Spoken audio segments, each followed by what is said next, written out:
Olá a todos, este é o 8º vídeo da série Pecados de Desassociação, e é onde eu vou dissertar sobre o idólatra, o qual, segundo as Escrituras, deve ser desassociado da congregação. A palavra grega usada por Paulo foi idololatris, literalmente um idólatra, alguém que adora a ídolos. Os católicos negam serem culpados de idolatria. Eles afirmam que não adoram a imagem de Maria ou de outros santos. Entretanto, eles oram ajoelhados perante imagens. E isso é idolatria, segundo a Bíblia. Portanto, se eu orar olhando para alguma imagem, isso já consiste de idolatria. E o idólatra deve ser desassociado da congregação cristã. Eu já ouvi falar de pessoas que eram testemunhas de Jeová no passado e que se converteram ao catolicismo. Essas pessoas são culpadas de idolatria. Por mais que elas neguem isso e afirmem que apenas honram ou veneram imagens. Não, isso é idolatria segundo a Bíblia. A idolatria também se aplica na Bíblia, no caso, a adoração a Satanás e o culto a demônios. Se um cristão, por exemplo, frequentar centros espíritas, participar de sessões de espiritismo, isso também consiste de idolatria. Em resumo, a idolatria é qualquer forma de culto religioso prestado a qualquer outro Deus que Jeová considera como inimigo.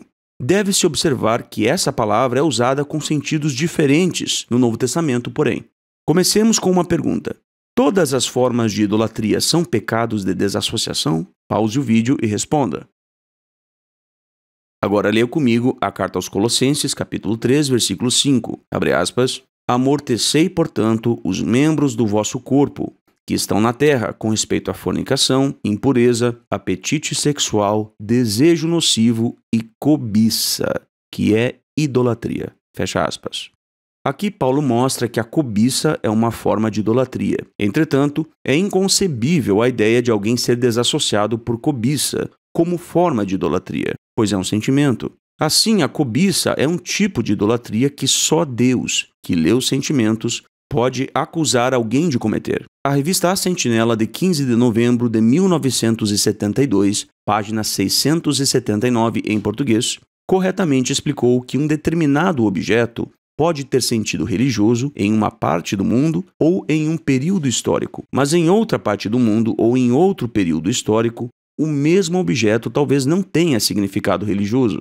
Tudo vai depender de como a pessoa encara o objeto ou símbolo. Por exemplo, em enciclopédias há representações de deuses falsos, mas o cristão não é idólatra por possuir em sua biblioteca uma enciclopédia que contenha gravuras de ídolos. A literatura das Testemunhas de Jeová ensina que o que determina a idolatria não é a gravura em si, mas é a forma como a pessoa encara a gravura. E isso está certo. Tendo isso por base, reflita na seguinte pergunta. Se um cristão saudar a bandeira e em sua mente ele não entende a bandeira como um ídolo, mas como um símbolo do Estado, ele é culpado de idolatria? Pause o vídeo e responda. A resposta: não há como provar que ele é culpado de idolatria. Se ele de fato entende a bandeira como uma substituição de Deus, como uma representação de sua obediência total ao país ou à nação, aí sim isso seria idolatria. Entretanto, se um cristão apenas encara a bandeira como símbolo do Estado, e pode ser que ele pense que, ao saudar a bandeira, está apenas demonstrando respeito relativo ao Estado, mas não a nível religioso, então isso não pode ser idolatria para ele. E nesse caso, nenhuma ação pode ser tomada contra ele, pois a idolatria não pode ser comprovada. Eu devo deixar claro que a Bíblia não diz que saudar a bandeira de um país é idolatria. Isso quem diz é a liderança das Testemunhas de Jeová. A Bíblia não diz isso. A liderança das Testemunhas de Jeová ensina que um cristão pode se levantar durante a execução do hino nacional em sinal de respeito, mas não pode saudar a bandeira em sinal de respeito, porque aí já não seria mais sinal de respeito, mas idolatria, segundo afirmam os líderes da religião. Mas agora eu pergunto a você, onde tal instrução detalhada é apresentada na Bíblia? Qual é a base para isso? O ponto é que a Bíblia não diz que um cristão pode se levantar em sinal de respeito durante a execução do hino nacional, mas ele não pode saudar a bandeira, pois isso já ultrapassa o nível do respeito e se torna idolatria. Essas instruções da parte da liderança das Testemunhas de Jeová são invenções de homens. Não há diretriz bíblica sobre isso. Eu concordo que, em alguns casos, a idolatria pode existir. Por exemplo, o hino nacional diz: "Ó pátria amada e idolatrada". Se um cristão cantar isso, ele está cometendo idolatria. Beleza, mas aí nós temos uma referência clara, direta. Não tem como você dizer que uma pessoa que canta isso não está cometendo idolatria. Certo? Se uma pessoa canta "Ó pátria amada e idolatrada", ela está cometendo idolatria. Não há como negar isso. Agora, se a pessoa entende que saudar a bandeira não é um ato de idolatria, mas é um ato de respeito ou reconhecimento da autoridade do Estado, da autoridade relativa, a idolatria não pode ser comprovada. Sim, talvez a pessoa seja um idólatra, mas a gente não pode provar isso. Em resumo, o que eu posso dizer é o seguinte: não há instruções bíblicas claras que definem que levantar-se durante a execução do hino nacional é apenas respeito, mas saudar a bandeira não é apenas respeito, é idolatria. Não há essa instrução na Bíblia. Agora, a liderança das Testemunhas de Jeová ensina isso. Ela ensina que se você se levantar, você está apenas respeitando. Mas se você saudar a bandeira, você passou do nível do respeito e isso já é idolatria e você será desassociado por isso. Eu não estou dizendo que o cristão deve saudar a bandeira. Eu, por exemplo, não faço isso.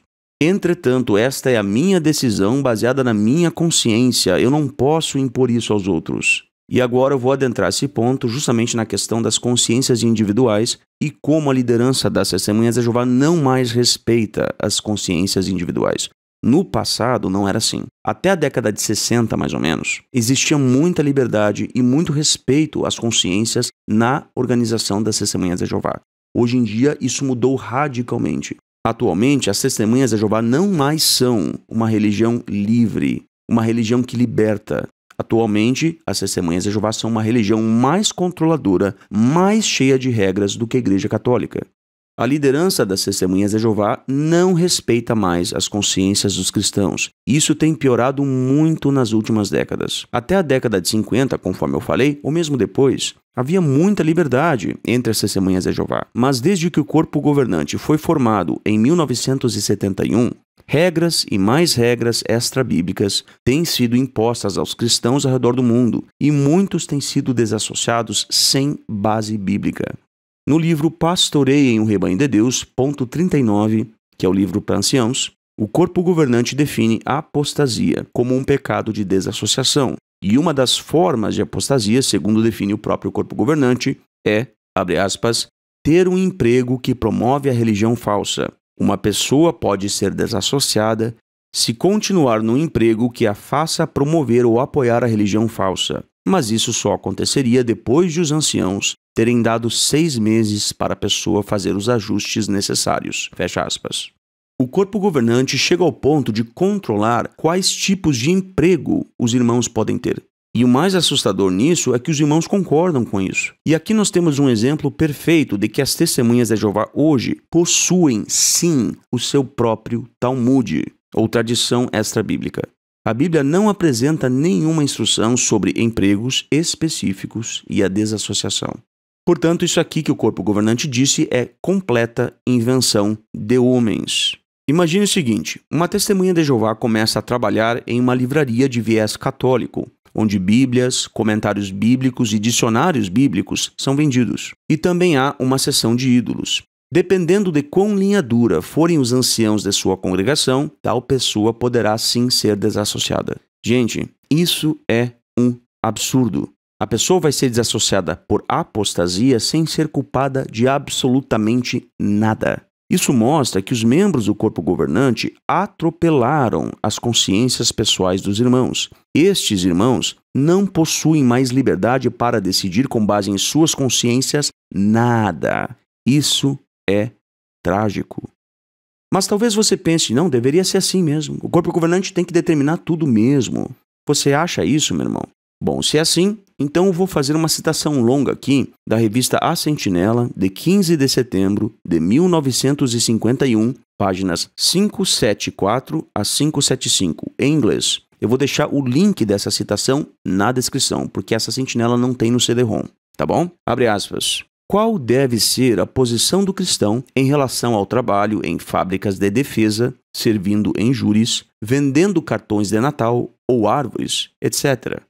A Sociedade Torre de Vigia está organizada com o propósito de pregar as boas novas do reino em toda a terra habitada, em testemunho a todas as nações, e encoraja e ajuda a todos a participar nessa obra, aconselhando livremente quanto aos procedimentos mais eficazes. Aqui no caso da obra de pregação, né? Seguindo. Quanto a outras formas de atividade ou trabalho, a sociedade não tem nenhuma recomendação específica a fazer.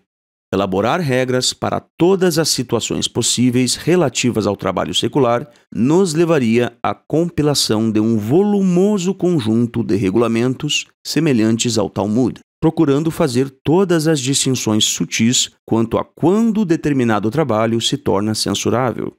Olha agora, o Senhor não colocou essa responsabilidade sobre a sociedade. É responsabilidade de cada indivíduo decidir seu próprio caso. Façamos uma pausa aqui. Irmãos, isso foi vomitado, atropelado, fuzilado pelo corpo governante. O corpo governante repudia isso que foi dito aqui. O corpo governante hoje faz exatamente o contrário do que está sendo ensinado aqui. Tá bom? Seguindo. Para ilustrar o problema envolvido, considere a questão da venda de cartões ou árvores de Natal. Se isso estiver errado, então, e o açougueiro que vende um peru para a ceia de Natal? Ou a vendedora que vende um suéter para ser usado como presente de Natal? Onde está a linha a ser traçada? Ou quando um trabalho se torna um trabalho de defesa? O silêncio da sociedade sobre esses assuntos não deve ser visto como um consentimento, nem como uma condenação que não desejamos expressar abertamente. Significa que pensamos que é responsabilidade do indivíduo escolher, não nossa. É a consciência dele que deve estar tranquila para o curso dele, não a nossa.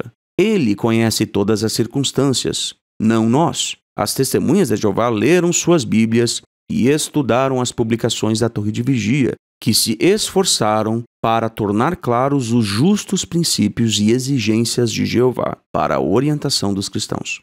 Cada um deve agora poder determinar por si mesmo o que pode fazer conscienciosamente no caminho do trabalho secular. Devemos lembrar que, embora não façamos parte do mundo ou de seus esquemas e esperanças de continuidade, estamos nele e não podemos nos separar completamente de suas atividades. Portanto, cada um assuma a sua própria responsabilidade e responda à sua própria consciência, não criticando os outros, nem sendo criticado por eles, quando as consciências individuais permitem decisões diferentes sobre o mesmo assunto. Não devemos ser julgados pela consciência alheia. Quem é você para julgar o empregado doméstico do outro, para seu próprio mestre, que ele fique de pé ou caia? Fecha aspas. Irmãos, essa citação mostra que na década de 50, a liderança das Testemunhas de Jeová, que não era o corpo governante na época, tinha uma visão muito nobre sobre a sua própria autoridade. Os cristãos deveriam ser instruídos a tomar suas decisões com base no que eles mesmos liam na Bíblia. Era uma organização livre, teocrática. Eu não estou dizendo que não tinha problema. Eu não estou dizendo que era uma organização maravilhosa, perfeita, mas era uma organização teocrática, que prezava pela liberdade, pelo respeito às consciências. E pela citação que eu li aqui, isso fica mais que claro, meu irmão. Mais que claro. O que aconteceu foi que o corpo governante pega essa citação e joga no lixo. O corpo governante odeia o que está sendo ensinado nessa citação. O corpo governante repudia o que foi ensinado aqui. Hoje, a conduta do corpo governante é o oposto diametral do que foi ensinado aqui. Hoje, as Testemunhas de Jeová têm uma lista detalhada sobre todos os feriados do mundo que elas estão proibidas de celebrar. Sobre cada assunto que a Bíblia não explica, o corpo governante entra no meio e diz, bom, já que a Bíblia não explica, nós vamos explicar. Já que a Bíblia não faz regra, nós vamos fazer. Já que a Bíblia não determina, nós vamos determinar. O que significa isso? Talmud, tradição de homens. Quando eu comecei a estudar a Bíblia com as Testemunhas de Jeová, eu me lembro que eu fazia a pergunta, e que todo mundo fazia essa pergunta. O que a Bíblia diz sobre isso? Hoje em dia, meu irmão, e eu percebi isso desde o tempo da Verdade à Lógica, eu percebi isso. Os irmãos não mais perguntam o que a Bíblia diz sobre isso. Os irmãos perguntam o que a organização diz sobre isso.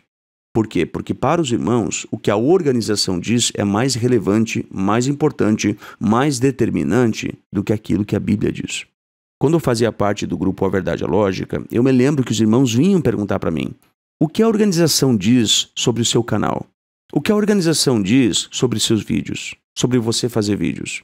E eu respondia: você perguntou o que a Bíblia diz sobre isso? Ou seja, essa pergunta nem passava pela mente dos irmãos, porque os irmãos achavam inconcebível colocar a Bíblia como prioridade perante a organização. O que determina hoje o certo e o errado não é mais a Bíblia para os irmãos, é a organização. Isso é trágico, irmãos. Isso é trágico. E então, em relação a essa citação de A Sentinela, de 15 de setembro de 1951, que é uma citação maravilhosa e muito bem feita, por sinal, o corpo governante tomou uma posição oposta a toda essa posição livre que a organização tinha na década de 50 e um pouco depois também. Veja, por exemplo, o que foi dito na questão do sangue na revista A Sentinela de 15 de abril de 1999. E aqui nós temos uma boa instrução às congregações do corpo governante em relação ao assunto do emprego. Veja só, abre aspas. Um médico talvez tenha autoridade para mandar aplicar medicamento ou tratamento médico num paciente. Mesmo que o paciente não objete, como poderia um médico cristão, numa posição de autoridade, mandar aplicar uma transfusão de sangue ou realizar um aborto, sabendo o que a Bíblia diz sobre assuntos assim? Façamos uma pausa aqui. O corpo governante está dizendo aqui que um médico cristão não aplicaria uma transfusão de sangue e tampouco realizaria um aborto, porque ele entende que isso vai contra a crença dele. Beleza, isso está certo. Aqui eu concordo. Porque isso viola diretamente princípios bíblicos, tá bom? Prosseguindo. Em contraste, uma enfermeira empregada no hospital pode não ter tal autoridade. Na prestação de serviços rotineiros, o médico, aqui um médico que não é testemunha de Jeová no caso, talvez a mande realizar um exame de sangue para certa finalidade, ou cuidar de uma paciente que veio para fazer um aborto. Em harmonia com o exemplo registrado em 2 de Reis, capítulo 5, versículos 17 ao 19, talvez chegue à conclusão de que, por ela não ser a autoridade que ordena uma transfusão ou realiza um aborto, ela pode prestar serviços humanitários a um paciente. Naturalmente, ela ainda teria de levar em conta sua consciência, a fim de se comportar perante Deus com uma consciência limpa. Fecha aspas. O que o corpo governante está dizendo aqui? Que o médico cristão, ele não vai fazer um aborto. Evidentemente, todas as religiões cristãs tradicionais condenariam que um médico cristão pratique ou execute um aborto, certo? Mas, se uma enfermeira trabalha no hospital e uma mulher veio fazer um aborto, a mulher fez o aborto com o médico, por exemplo, mas depois disso ela fica no hospital recebendo o tratamento. Nesse caso, talvez um cristão diga o seguinte: olha, não quero nem cuidar dessa paciente. Por quê? Porque ela é uma assassina. Talvez o cristão pense isso, ou um cristão enfermeiro ou enfermeira, no caso. Mas talvez essa enfermeira apenas pense: eu estou apenas executando a minha função aqui. E nisso, talvez a consciência dela permita que ela faça a transfusão de sangue no paciente. Mas quem receitou a transfusão foi o médico. Mas a irmã cristã, que é enfermeira, ou o irmão cristão, que é enfermeiro, ele não está com a autoridade de decidir qual tratamento médico o paciente vai receber. Ele está apenas executando a função dele, a função de enfermeiro. Isso significa que ele decidiu livremente com base em sua própria consciência, visto que a Bíblia não faz regras sobre isso. Então, essa instrução aqui do corpo governante foi correta e justa, muito bem feita. Agora, compare esse ótimo conselho com a seguinte decisão do corpo governante na Carta às Comissões de Ligação com Hospitais de 15 de junho de 2018, traduzido aqui do inglês, tá bom? O corpo governante disse, abre aspas, gostaríamos de informá-los sobre uma política atualizada com relação a se um cristão pode administrar uma transfusão de sangue se for instruído a fazê-la por um superior. Aqui é o mesmo caso da enfermeira, tá bom? A política anterior era que seria uma questão de decisão pessoal e conscienciosa obedecer a tal ordem, que foi o que a gente leu aqui na citação passada. A enfermeira poderia decidir obedecer, com base em sua própria consciência, a decisão do médico. Essa era a postura anterior do corpo governante.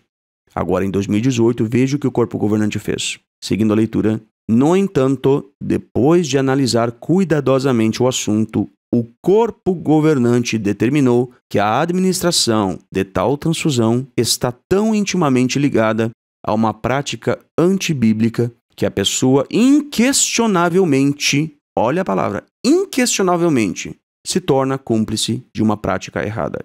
Inquestionavelmente. Engraçado porque 20 anos antes não era inquestionável. E uns 70 anos antes, na década de 50, era absurdo o que o corpo governante está fazendo aqui. A organização era livre. Agora eles estão fazendo isso dizendo que é inquestionável. Como assim inquestionável? Se 20 anos antes vocês tinham uma postura exatamente oposta da que vocês estão tomando agora. Olha que absurdo. Seguindo a leitura. Portanto, não seria apropriado que um cristão, aqui nesse caso um cristão enfermeiro, administrasse uma transfusão de sangue em nenhuma circunstância. Fecha aspas. Bom, então nessas citações, que são apenas algumas, eu poderia fazer muitas citações, mas aí o vídeo ficaria muito longo. Nessas citações que eu fiz aqui, e que você viu com os seus próprios olhos, a gente consegue ver como era a organização na década de 50 para como ela é agora. A organização da década de 50 até a década de 60, mais ou menos, tinha defeitos. Eu não estou dizendo que era perfeita. Eu não estou dizendo que não tinha erros. Tinha erros. Tinha problemas sérios a serem consertados. E ainda tem.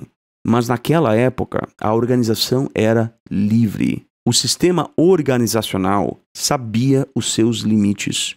Sabia onde a sua autoridade começava e onde ela terminava. Hoje, os membros do corpo governante não têm limites. Não têm mais freios para nada.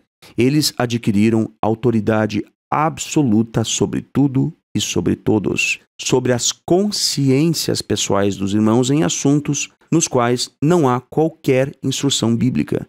Para tudo tem uma regra. Isso tem que mudar. Isso é promoção de seita. Isso é sério. Este é um pecado sério e os membros do corpo governante podem e devem ser desassociados por isso. Tá bom? Porque isso é promoção de seita. Eu fico por aqui. Um abraço a todos e fiquem em paz.